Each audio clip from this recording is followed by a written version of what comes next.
It's just dodging bullets all week. One person gets hot against you and you get bounced out no matter how well you're playing. So to win one of these 6 matches, this being my first one, it's definitely hard to do. It's even more impressive of an accomplishment of John Jackson and Hopper winning 5 or 6 of these. So it's tough to win this one.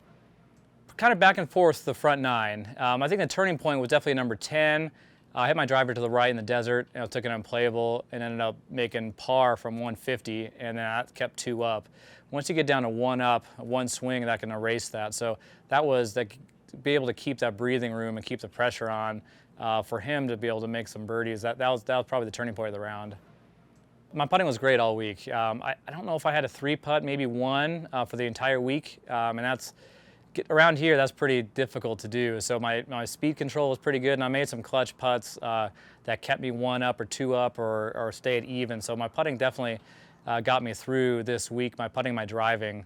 But fortunate, I hit in the desert a couple times and I found my ball. So on 9, I hit it to the right and was able to find it and chip out. So I was fortunate enough to be in that situation. I definitely would have liked to make that 4-footer on 9, but to get that good break, I kind of see it both ways. So I was fortunate to.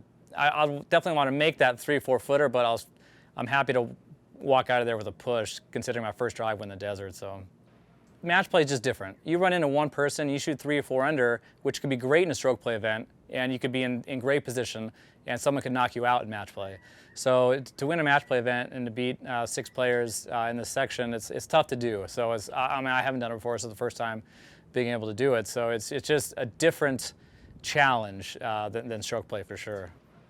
Thank you to Desert Forest for hosting. The greens were such good shape. I don't know, I haven't played greens on this good in a while in the valley, and then if you get the ball started on line, it's going in. So definitely how the greens were rolling, you're capable of making putts this week. Around the greens here, they're pretty big and slopey. So if you chip, you're bringing into having to either chip it into a slope or land on top of a slope, and that brings some challenges in itself. So I was flawed from the putting on the fringes around here. Instead of chipping, I've been trying to putt as much as I could to kind of get the ball rolling on the ground, rather than trying to bring those slopes into play, whether it's going to check or run. So that was kind of what I did for the week. It's a great match play golf course. There's some short par 4s, the par 3s are awesome. It's just a good range, good variety of holes. It's definitely a great course to host our match play.